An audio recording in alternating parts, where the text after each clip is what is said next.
ರಾಜ್ಯದಲ್ಲಿ ಕಳೆದ 2 ವರ್ಷಗಳ ಹಿಂದೆ ಅಧಿಕಾರಕ್ಕೆ ಬಂದಂಥ ಕಾಂಗ್ರೆಸ್ ಸರ್ಕಾರ ಸಂಪೂರ್ಣವಾಗಿ ವಿಫಲವಾಗಿದೆ. ಒಂದು ಕಡೆ ಕೊಟ್ಟ ಭರವಸೆಗಳನ್ನು ಈಡೇರಿಸೋಕ್ಕಾಗಿಲ್ಲ. ಗೃಹಲಕ್ಷ್ಮಿ ಇರ್ಬೋದು, ಹಣ ಬಿಡುಗಡೆ ಆಗಿಲ್ಲ. ಸಹೋದರಿ ಹೆಬ್ಬಾಳ್ಕರ್ ಏನು ಹೇಳ್ತಾರೆ, ನನಗೆ ಆರೋಗ್ಯದಲ್ಲಿ ವ್ಯತ್ಯಾಸ ಆಗಿತ್ತು, ಹಾಗಾಗಿ ಹಣ ಬಿಡುಗಡೆ ಮಾಡೋಕ್ಕಾಗಿಲ್ಲ. ಆಯ್ತಮ್ಮ ತಾಯಿ, ನಿನ್ನ ಆರೋಗ್ಯ ಭಗವಂತ ಒಳ್ಳೇದು ಮಾಡಲಿ ನಮ್ಮ ಸಹೋದರಿ. ಆದರೆ ಆರ್ಥಿಕ ಇಲಾಖೆ ಅದು ಮಲಗಿಬಿಟ್ಟು ತಂದೆ ಅಂದರೆ ನನಗೂ ಆರಾಮಿಲ್ಲ, ಫೈನಾನ್ಸ್ ಡಿಪಾರ್ಟ್ಮೆಂಟ್ಗೂ ರೋಗಗ್ರಸ್ತ ಆಗಿದೆ. ಕೊಟ್ಟ ಭರವಸೆಗಳು ಈಡೇರಿಸೋಕ್ಕಾಗಿಲ್ಲ. ಯುವ ನಿಧಿ ಹಣನೇ ಬಿಡುಗಡೆ ಆಗಿಲ್ಲ, ರಿಜಿಸ್ಟ್ರೇಷನ್ ಆಗಿಲ್ಲ, ಯಾರಿಗೂ ಸಿಕ್ಕಿಲ್ಲ. ಶಿವಮೊಗ್ಗದಲ್ಲಿ ವಿದ್ಯಾರ್ಥಿಗಳನ್ನ ಕರೆತಂದು ಸಿದ್ದರಾಮಯ್ಯ ಕಾರ್ಯಕ್ರಮ ಮಾಡಿದರು. ಗೃಹ ಜ್ಯೋತಿ ವಿದ್ಯುತ್ ದರ ಜಾಸ್ತಿ ಮಾಡಿದ್ದಾರೆ. ಮಕ್ಕಳಿಗೆ ಪೌಷ್ಟಿಕಾಂಶ ಹಾಲು 80% ರಾಜ್ಯದಲ್ಲಿ ಬಡವರು ಅರ್ಧ ಲೀಟ್ರ್ ಹಾಲು ತಗೊಂಡು ಹೋಗ್ಬೇಕಂದ್ರೆ ಹಾಲಿನ ದರವನ್ನು ಜಾಸ್ತಿ ಮಾಡಿದ್ದಾರೆ. DK ಶಿವಕುಮಾರ್ ಸಿದ್ದರಾಮಯ್ಯ ಹೇಳ್ತಾರೆ, ನಾವು ಹಾಲಿನ ದರವನ್ನು ಜಾಸ್ತಿ ಮಾಡಿ ರೈತ ವಿರೋಧಿ ಇವುಗಳು ಅಂತ ಹೇಳ್ತಾರೆ ನಮಗೆ. ಸ್ವಾಮಿ, ನಾನು ಕೇಳ್ತೀನಿ ಸಿದ್ದರಾಮಯ್ಯ DK ಶಿವಕುಮಾರ್ ಅವರಿಗೆ, ಸನ್ಮಾನ್ಯ ಯಡಿಯೂರಪ್ಪನವರು ಮುಖ್ಯಮಂತ್ರಿ ಆಗಿದ್ದಾಗ ಹಾಲಿಗೆ ಪ್ರೋತ್ಸಾಹನ ಕೊಡಲಿಲ್ವಾ? ನಾವು ರೈತರ ಪರವಾಗಿ ಉತ್ತಮವಾದ ಆಡಳಿತವನ್ನು ಕೊಟ್ಟಂತರು. ನರೇಂದ್ರ ಮೋದಿಯವರು ರೈತ ಬೆಳೆಗಳಿಗೆ ಬೆಂಬಲ ಬೆಲೆ ಕೊಡ್ತಿದ್ದಾರೆ. PM ಕಿಸಾನ್ ಸಮ್ಮಾನ್ ಯೋಜನೆ ಏನಾಯಿತು? ನರೇಂದ್ರ ಮೋದಿಯವರು 6,000 ಕೊಟ್ಟರು, ಯಡಿಯೂರಪ್ಪನವ್ರು 4,000 ಕೊಟ್ಟರು. ನೀವ್ಯಾಕೆ ಬಂದ್ ಮಾಡಿರೋದನ್ನು? ನೀವು ತಾನೇ ರೈತ ವಿರೋಧಿಗಳು. ಯಡಿಯೂರಪ್ಪನವರು ಈ ದೇಶದಲ್ಲಿ ಮೊಟ್ಟ ಮೊದಲ ಬಾರಿಗೆ ನರೇಂದ್ರ ಮೋದಿ 6,000 ಕೊಟ್ಟರೆ ಹೆಚ್ಚುವರಿ ಈಗ 4,000 ಯಡಿಯೂರಪ್ಪನವ್ರು ಕೊಟ್ಟರು. ಯಾಕೆ ಯಡಿಯೂರಪ್ಪನವ್ರ ಯೋಜನೆ ಭಾಗ್ಯಲಕ್ಷ್ಮಿ ಇವನ್ನೆಲ್ಲ ಬಂದ್ ಮಾಡಲಿಲ್ಲ? ಬಡವ್ರ ಮಕ್ಕಳಿಗೆ. ರೈತ ವಿರೋಧಿ ನೀವೇ ತಾನೇ. ರೈತನ ಮಕ್ಕಳಿಗೆ ವಿದ್ಯಾನಿಧಿ ನಮ್ಮ ಅವಧಿಯಲ್ಲಿ ಕೊಟ್ವಿ, ಅದನ್ನ ಯಾಕಪ್ಪ ಸಿದ್ದರಾಮಯ್ಯನವರೇ ಬಂದ್ ಮಾಡಿರಿ? ಅಂದರೆ BJPಗೆ ಒಳ್ಳೆ ಹೆಸರು ಬರುತ್ತಂತಾರ. ಬೈಸ್ಕಲ್ಲು ಮಕ್ಕಳಿಗೆ ಅದನ್ನು ಬಂದ್ ಮಾಡಿದ್ದು ನೀವೇ ತಾನೇ. ಹಾಗಾಗಿ ಕರ್ನಾಟಕದಲ್ಲಿ 48ರಿಂದ 50 ದಿನಬಳಕೆ ಅಗತ್ಯ ವಸ್ತುಗಳು, ಮಕ್ಕಳು ಏನು ಕುಡಿಯುವ ಹಾಲಿಂದ ಹಿಡಿದು ಯಾರೋ ಬಡವರು ದಣಿದವರು ಆಲ್ಕೋಹಾಲ್ ಸೇವನೆ ಮಾಡ್ತಾರೆ, ಮತ್ತು ಊಟದ ಎಣ್ಣೆ, ಪೆಟ್ರೋಲ್ ಡೀಸೆಲ್ ಥರ ದೇಶದಲ್ಲಿ ಅತಿ ಹೆಚ್ಚು ತೆರಿಗೆ ಹಾಕಿದ್ದು ನೀವು. 7 ರೂಪಾಯಿ ಪೆಟ್ರೋಲ್ ಡೀಸೆಲ್ಗೆ. ಆ ರೈತ ಟ್ರ್ಯಾಕ್ಟರ್ ಉಳುಮೆ ಮಾಡಬೇಕಾದ್ರೆ ದರ ಜಾಸ್ತಿ ಆಗಲ್ವಾ? ನೀವು ತಾನೇ ರೈತ ವಿರೋಧಿಗಳು. ಹಾಗಾಗಿ ಅಗತ್ಯ ವಸ್ತುಗಳ ಬೆಲೆ ಏರಿಕೆ ಆಗಿದೆ. ರೈತನ ಇವತ್ತೇನು ನಾವು ಅಧಿಕಾರದಾಗಿದ್ದಾಗ ರೈತನ ಪಂಪ್ ಸೆಟ್ಗೆ ಉಚಿತವಾಗಿ ವಿದ್ಯುತ್ತನ್ನು ಕೊಟ್ವಿ ಯಡಿಯೂರಪ್ಪನವರು. ನೀವೇನು ಮಾಡಿದ್ರಿ? ಇವತ್ತು ಎಲ್ಲಿ ನೋಡ್ರಿ, ಅವಾಗ ಬೆಸ್ಕಾಂ ಕಚೇರಿಗಳ ಮುಂದೆ ಹಳೆ ಲಾರಿಗಳು ನಿಂತಿದ್ದು, ಕಂಬಗಳು, ಗೈ, ಇವು ಬುರುಡೆ, ಅವೇನಂತಾರೆ ಅವು TCಗಳು ಟ್ರಾನ್ಸ್ಫಾರಮ್ ಇರ್ತಾಯಿದ್ದು. ಇವತ್ತು ಟ್ರಾನ್ಸ್ಫಾರಮ್ ಇಲ್ಲ. ಒಬ್ಬ ರೈತ ಬೋರ್ವೆಲ್ ತೆಗೆದ್ರೆ ವಿದ್ಯುತ್ ಸಂಪರ್ಕ ಕಲಿಸ್ಬೇಕಂದ್ರೆ 5ರಿಂದ 6 ಲಕ್ಷ 7 ಲಕ್ಷ ಬೇಕು. ನೀವು ತಾನೇ ರೈತ ವಿರೋಧಿಗಳು. ಅಲ್ಪಸಂಖ್ಯಾತರಿಗೆ ತುಷ್ಟೀಕರಣಕ್ಕೋಸ್ಕರ ಗುತ್ತಿಗೆಯಲ್ಲಿ 4% ಆಯಿತು, ನೀವೇ ತಾನೇ ಮಾಡಿದ್ದು. ನೀವು ತಾನೇ ಧರ್ಮ ವಿರೋಧಿಗಳು, ಜಾತಿ ವಿರೋಧಿಗಳು. ನಾವು ಕೇಳ್ತೀವಿ ಸಿದ್ದರಾಮಯ್ಯನವರೇ, ಇವತ್ತು 48ರಿಂದ 50 ಅಗತ್ಯ ವಸ್ತುಗಳ ಬೆಲೆ ಏರಿಕೆ ಆಗಿದೆ. ರಾಜ್ಯದ ಅಧ್ಯಕ್ಷ ನೇತೃತ್ವದಲ್ಲಿ ಫ್ರೀಡಂ ಪಾರ್ಕಲ್ಲಿ ಅವರತಿ ಧರಣಿ ಸತ್ಯಾಗ್ರಹ ಆಯಿತು, ಯಶಸ್ವಿ ಆಯಿತು. 7ನೇ ತಾರೀಕಿಂದ ಮೈಸೂರಿಂದ ಪ್ರಾರಂಭವಾಗಿ 1ನೇ ಹಂತ, 2ನೇ ಹಂತ ನಿನ್ನೆ ಬೀದರ್ವರೆಗೆ ಬಂದೋಗಿದೆ. 3ನೇ ಹಂತ ನಾಳೆ ದಾವಣಗೆರೆಯಿಂದ ಪ್ರಾರಂಭ ಆಗುತ್ತೆ. 15 ಜಿಲ್ಲೆಗಳಲ್ಲಿ ರಾಜ್ಯಾಧ್ಯಕ್ಷ ವಿಜೇಂದ್ರ ಅವರ ನೇತೃತ್ವದಲ್ಲಿ ವಿಪಕ್ಷ ನಾಯಕರುಗಳು, ಸನ್ಮಾನ್ಯ ಚಲವಾದಿ ನಾರಾಯಣಸ್ವಾಮಿ ಇರ್ಬೋದು, ಆರ್ ಅಶೋಕ್ ಇರ್ಬೋದು, ರಾಮುಲು ಇರ್ಬೋದು, ಗೋವಿಂದ ಕಾರಜೋಳ ಇರ್ಬೋದು, ಸದಾನಂದ ಗೌಡರು, ಎಲ್ಲ ನಾಯಕರು ಸೇರಿ ರಾಜ್ಯದ ಉದ್ದಗಲಕ್ಕೆ ಎಲ್ಲರ ಪ್ರವಾಸ ಮಾಡಿದರೆ ಈಗಾಗಲೇ ಎಲ್ಲ ಜಿಲ್ಲಾ ಕೇಂದ್ರಗಳು ಅತ್ಯಂತ ಯಶಸ್ವಿಯಾಗಿದೆ. ಸರ್ಕಾರಕ್ಕೆ ನಡುಕ ಉಂಟಾಗಿದೆ. ನಾವು ಸಹ ನಾಳೆ 3ನೇ ಹಂತದ ಯಶಸ್ವಿ ಮಾಡ್ತೀವಿ.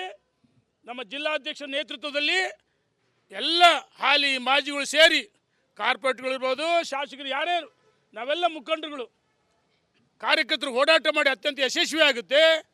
3ನೇ ಹಂತ ದಾವಣಗೆರೆಯಿಂದ ಪ್ರಾರಂಭವಾಗಿ ಮತ್ತು 4ನೇ ಹಂತನೂ ಆಗುತ್ತೆ ಬೆಂಗಳೂರು ಭಾಗದಲ್ಲಿ. ರಾಜ್ಯದಲ್ಲಿ ಸರ್ಕಾರ ಟೇಕಪ್ ಆಗಿಲ್ಲ, ಸತ್ತೋಗಿದೆ, ರೋಗಗ್ರಸ್ತ ಸರ್ಕಾರ. ಈ ಸರ್ಕಾರಕ್ಕೆ ಚಾಟಿ ಏಟ್ ಕೊಡ್ತಕ್ಕಂಥ ಕೆಲಸವನ್ನು ನಾಳೆ ನಾವು ಬಾರಿಕೋಲ್ ಚಳವಳಿ ಮಾಡಬೇಕಾಗಿದೆ ಸರ್ಕಾರ ವಿರುದ್ಧ. ಮಹಿಳೆಯರು ಪರಕೆ ಸೇವೆ ಮಾಡಬೇಕಾಗಿದೆ ಸರ್ಕಾರ ವಿರುದ್ಧ. ಪರಕೆ ಸೇವೆನೂ ಮಾಡ್ತೀವಿ, ಬಾರಿಕೋಲ್ ಚಳವಳಿ ಮಾಡ್ತೀವಿ. ಅಗತ್ಯ ವಸ್ತುಗಳ ಬೆಲೆ ಏರಿಕೆ ಇಳಿಸ್ಬೇಕು. ಅಲ್ಲಿವರೆಗೂ ಹೋರಾಟ ನಿಲ್ಲಲ್ಲ. ಸರ್ಕಾರ ನಾವು ಸೂರ್ಯಚಂದ್ರ ಎಷ್ಟು ಸತ್ಯನೋ ರಾಜ್ಯದಲ್ಲಿ ನವೆಂಬರ್ ಡಿಸೆಂಬರ್ನಲ್ಲಿ ಅಧಿಕಾರ ಹಂಚಿಕೆ ಆಗುತ್ತೆ, ಸರ್ಕಾರ ಪತನ ಆಗುತ್ತೆ.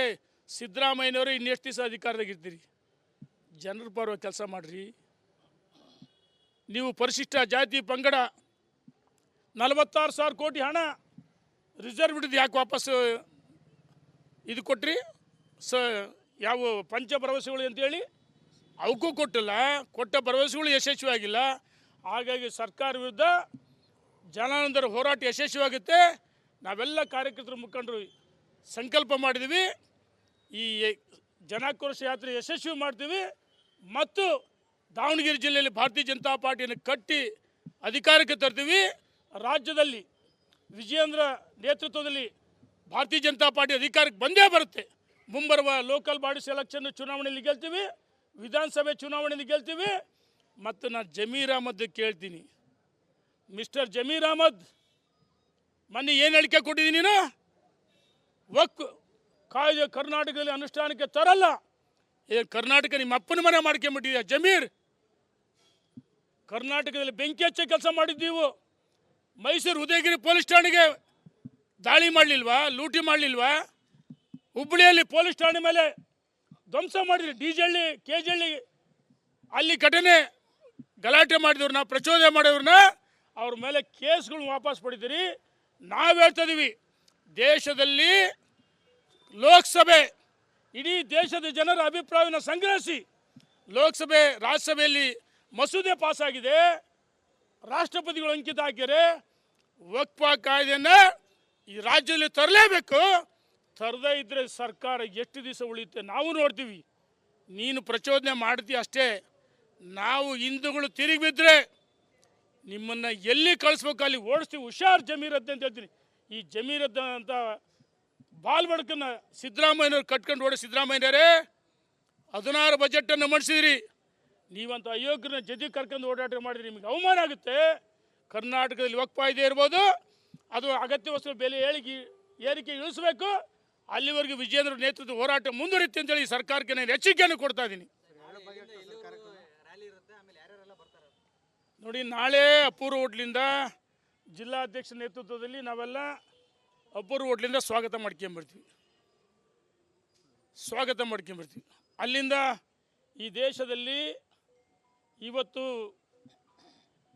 ಬಡವನಿಗೆ, ಮಹಿಳೆಯರಿಗೆ ಅಂದು ಅಣ್ಣ ಬಸವಣ್ಣವರು ಅವರ ಆಸ್ಥಾನದಲ್ಲಿ ಯಾವ ರೀತಿ ಮೀಸಲಾತಿಯನ್ನು ಕೊಟ್ಟಿದ್ರು, ಅದೇ ರೀತಿ ಅಂಬೇಡ್ಕರ್ ಅವರ ಸಂವಿಧಾನ ಶಿಲ್ಪಿ, ಅಂಬೇಡ್ಕರ್ ಪುಸ್ತಕವನ್ನು ಇಟ್ಕೊಂಡು ಸಂವಿಧಾನ ಬುಕ್ಕನ್ನು ಇಟ್ಕೊಂಡು ಓಡಾಡ್ತಾರೆ ರಾಹುಲ್ ಗಾಂಧಿ. ಅಂಬೇಡ್ಕರ್ ಸೋಲಿಸಿದ ನೀವು. ಅಂಬೇಡ್ಕರ್ನ ಸತ್ತ ಜಾಗ ಕೊಡಲಿಲ್ಲ. ಪಂಚತೀರ್ಥಗಳು ಮಾಡಿದ್ದು ನರೇಂದ್ರ ಮೋದಿ ಸರ್ಕಾರ. ಹಾಗಾಗಿ ಮಹಾನ್ ನಾಯಕ ಅಂಬೇಡ್ಕರ್ ಸಂವಿಧಾನ ಶಿಲ್ಪಿ. ಇವತ್ತು ನಾವೇನಾದರೂ ಆಡಳಿತವನ್ನು ಮಾಡ್ತಾಯಿದ್ದಂದರೆ ಅವರ ಸಂವಿಧಾನದ ಅಡಿಯಲ್ಲಿ ದೇಶದಲ್ಲಿ ಉತ್ತಮವಾದ ಆಡಳಿತವನ್ನು ಮಾಡ್ತಾಯಿದ್ವಿ. ಮಹಾನ್ ನಾಯಕ ಅಂಬೇಡ್ಕರ್ ಅವರ ಪುತ್ಥಳಿಗೆ ಮಾಲಾರ್ಪಣೆ ಮಾಡಿ ಅಲ್ಲಿಂದ ಜಯದೇವ ಸರ್ಕಲ್ವರೆಗೂ ಬಂದು ಸಭೆಯಲ್ಲಿ ಭಾಗವಹಿಸಿ ಅಧ್ಯಕ್ಷರು ಮತ್ತು ಎಲ್ಲ ಮುಖಂಡರು, ರಾಜ್ಯದ ಅಧ್ಯಕ್ಷರು ವಿಜೇಂದ್ರ ಬರ್ತಾರೆ, ಆರ್ ಅಶೋಕ್ ಬರ್ತಾರೆ, ಚಲವಾದಿ ನಾರಾಯಣಸ್ವಾಮಿ ಬರ್ತಾರೆ, ಗೋವಿಂದ ಕಾರಜೋಳರು ಬರ್ತಾರೆ, ಮತ್ತು ಸದಾನಂದ ಗೌಡರು ಮಾಜಿ ಮುಖ್ಯಮಂತ್ರಿಗಳು ಬರ್ತಾರೆ, ರಾಮುಲು ಬರ್ತಾರೆ, ಇನ್ನು ಚಲವಾದಿ ನಾರಾಯಣಸ್ವಾಮಿ ವಿಪಕ್ಷ ನಾಯಕರು, ಇನ್ನು ಅನೇಕ ಮುಖಂಡರುಗಳು ಬರ್ತಿದ್ದಾರೆ.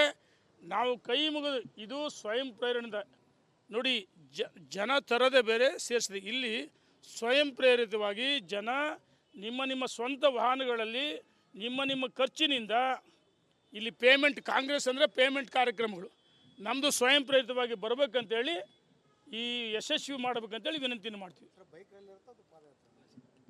ಬೈಕ್ ರ್ಯಾಲಿ ಇಲ್ಲ, ಬರ್ತಾರೆ ಹಳ್ಳಿಗಳವರು ಬೈಕು ಕಾರಲ್ಲಿ ಬರ್ತಾರೆ. ಇಲ್ಲಿಂದ ಬಂದು ಪ್ರತಿಭಟನಾ ಸಭೆಯಲ್ಲಿ ಪಾಲ್ಗೊಂಡು ಈಗಾಗಲೇ ನಮ್ಮ ಜಿಲ್ಲಾಧ್ಯಕ್ಷರು ಮುಖಂಡರು ಸಭೆಯಲ್ಲಿ ತೀರ್ಮಾನ ಆಗಿದೆ. ಅಶೋಕ ರೋಡ್ ಇದೆಯಲ್ಲ, ಅಲ್ಲಿಂದ ಪಾದಯಾತ್ರೆ ಮುಖಾಂತರ ಅಶೋಕ ರೋಡು, ಗಾಂಧಿ ಸರ್ಕಲ್ಲು, ಅಲ್ಲಿಂದ ಆರ್ ಎಚ್ ಚೌಟ್ರಿ ಸರ್ಕಲ್ಲು ಮತ್ತು ಮಾನವರ ಪಾಲಿಕೆ ಅಲ್ಲಿವರೆಗೂ ಪಾದಯಾತ್ರೆ ಮುಖಾಂತರ ನೆಕ್ಸ್ಟ್ ಹಾವೇರಿಗೆ ಹೋಗ್ತಾರೆ. ಇಲ್ಲಿಂದಲೇ ಪಾದಯಾತ್ರೆ. ಫಸ್ಟು ಸಭಾ ಕಾರ್ಯಕ್ರಮದ ಅಂದರೆ ಜನಾಕ್ರೋಶ ಸರ್ಕಾರ ವಿರುದ್ಧ ಪ್ರತಿಭಟನಾ ಸಭೆ ಇದು. Thank you. ನಮ್ಮ ನಿರೀಕ್ಷೆ 15,000ಕ್ಕೆ ಹೆಚ್ಚಿದೆ. ನಮಗೆ ವಿಶ್ವಾಸ ಇದೆ 15,000ಕ್ಕೆ ಹೆಚ್ಚು ಜನ ಬರ್ತಾರಂತ. ಕಾರ್ಯಕರ್ತರು ಮುಖಂಡರು ಸ್ವಯಂ ಪ್ರೇರಿತವಾಗಿ, ಪೇಮೆಂಟ್ ಅಲ್ಲ, ಬೈಕ್ಗಳಲ್ಲಿ, ವಾಹನಗಳಲ್ಲಿ, ತಮ್ಮ ತಮ್ಮ ವಾಹನಗಳಲ್ಲಿ ಅವರ ಸ್ವಂತ ಖರ್ಚಿಂದ ಬರ್ತಾರೆ. ಯಾರಣ್ಣ ರೆಬಲ್ಸ್ ನಮಗೆ ಗೊತ್ತಿಲ್ಲಪ್ಪ, ನೀವೇ ಕೇಳ್ರಿ, ನಮಗೆ ಗೊತ್ತಿಲ್ಲಣ್ಣ. ಇಲ್ಲಿ ಯಾರಿಗೂ ರತ್ನಗಂಬಳಿ ಹಾಕಿ ಸ್ವಾಗತ ಮಾಡಲ್ಲ. ಪಕ್ಷದ ನೋಡಿ, ಇದು ಜನಾಕ್ರೋಶ ಸಭೆ. ನಾವೆಲ್ಲ ಒಗ್ಗಟ್ಟಾಗಿ ವಿಜೇಂದ್ರರ ಸಾರಥ್ಯದಲ್ಲಿ ಮಾಡ್ತೀವಿ.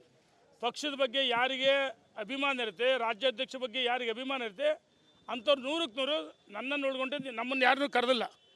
ಜನಾಕ್ರೋಶ ಯಾತ್ರೆ ಬರ್ತಾವೆ, ನಾವೆಲ್ಲ ಪಾಲ್ಗೊಳ್ತಿದ್ವಿ. ಅವ್ರು ಟಿಕೆಟ್ ಬೇಕಂದ್ರೆ ಡೆಲ್ಲಿವರೆಗೆ ಲಾಬಿ ಮಾಡಲಿಲ್ವಾ? ಬರಬೇಕು. ಇಲ್ಲೇನು ರತ್ನಗಂಬಳಿಯಾಗಿ ಸ್ವಾಗತ ಮಾಡಲ್ಲ ಯಾರಿಗೂ. ರತ್ನಗಂಬಳಿಯಾಗಿ ಸ್ವಾಗತ ಮಾಡಬೇಕಾ? ನಿಮ್ಮನ್ನು ಲೋಕಸಭೆ ಗೆಲ್ಲಿಸಿಲ್ವ ಕಾರ್ಯಕರ್ತರು ಮುಖಂಡರು?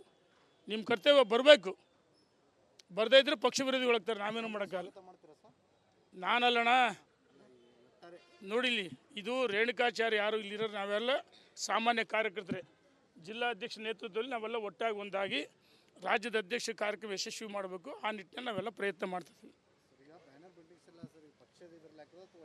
ಅಣ್ಣ, ಒಂದು ನಿಮಿಷ, ನೀವು ಸ್ಪಷ್ಟವಾಗಿ ಹೇಳ್ತೀನಿ. ಈ ಬಂಟಿಂಗ್ಸು, ಫ್ಲ್ಯಾಗ್ಗಳು ಭಾರತೀಯ ಜನತಾ ಪಾರ್ಟಿ ಜಿಲ್ಲಾ ಘಟಕದಿಂದ ಮಾಡಿಸಿಲ್ಲ. ನಿಂಗಣ್ಣನ ಒಳಗೊಂಡಂತೆ, ಬಸವರಾಜ ನಾಯ್ಕ ಒಳಗೊಂಡಂತೆ ಮತ್ತು ಲೋಕಿಕೆರೆ ರಾಜು, ಅಜಯ್ ಎಲ್ಲರ ಒಳಗೊಂಡಂತೆ ಹಣವನ್ನು ಸಂಪನ್ಮೂಲ ಅವರ ಸ್ವಂತ ಖರ್ಚಿನಿಂದ, ಇನ್ನೂ ಕೆಲವರು ಹಾಕ್ಯಾರೆ, ಹೆಸರು ಹೇಳೋಕ್ಕಿನ್ನಾಗುತ್ತೆ. ಹಾಗಾಗಿ ಸ್ವಂತ ಖರ್ಚಿನಿಂದ ಎಲ್ಲರೂ ಹಣ ಸಂಗ್ರಹ ಮಾಡಿ ಫ್ಲೆಕ್ಸ್ಗಳನ್ನ ಮಾಡಿಸಿದ್ದೀವಿ, ಎಲ್ಲರೂ ಸೇರಿ, ನಾನೊಬ್ಬನೇ ಅಲ್ಲ.